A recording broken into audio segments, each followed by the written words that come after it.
আসসালামু আলাইকুম।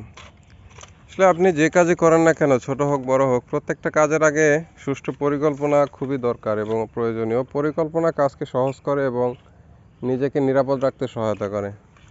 আমরা আজকে ওই যে পোলটা দেখা যাচ্ছে, প্রথম পোল, ওই পোলে একটা C26 ফিটিংসের উপরের ক্রোসামটা ভেঙে গেছে। ওই ক্রোসামটা আমরা পরিবর্তন করব। এখন পরিকল্পনা, একটা ক্রোসাম চেঞ্জ করব, এখানে কিসের পরিকল্পনা, এমনটা অনেকে ভাবে। এই যে আমাদের সাবস্টেশন থেকে 5 নাম্বার পোল ওইটা। তো আমার এই যে এই পোলে আছে ক্যাপাসিটর ব্যাংক, এই পোলটায় আছে ডুয়াল সোর্স। অন্য আর একটা ফিডার এখানে শেষ হয়েছে, এই ফিডারটা এখানে শেষ হয়েছে, কাট আউট করা আছে। তো এখন আমি যদি ওইখানে নিয়ে যাই গ্রাউন্ডিং সেটটা গ্রাউন্ডিং করার জন্য, আমার ধান ক্ষেতের ভিতরে কাদার মধ্যে নিতে হবে, আমার কষ্ট হবে বেশি, আমার জিনিসটার স্থায়িত্ব কমবে, কাদা মাখবে, সমস্যা হবে।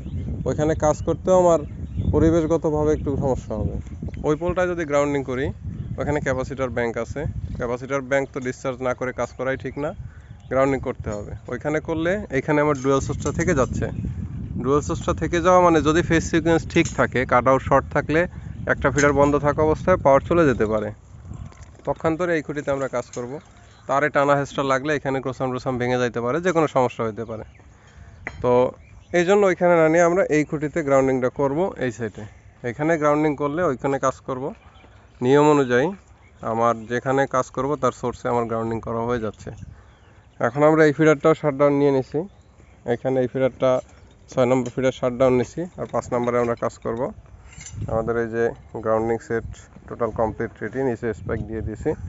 এখন আমরা গ্রাউন্ডিং করে কাজ শুরু করব। তো ছোট হোক বড় হোক, যে কাজই করেন না কেন, প্রত্যেকটা কাজের আগে সুষ্ঠু পরিকল্পনা অবশ্যই দরকার। এটা ছোট কাজ, কিন্তু এটা গুরুত্ব অনেক। পরিকল্পনা কাজকে সহজ করে, তাই পরিকল্পনা ছাড়া কোনো কাজ করা ঠিক না। ধন্যবাদ সবাইকে।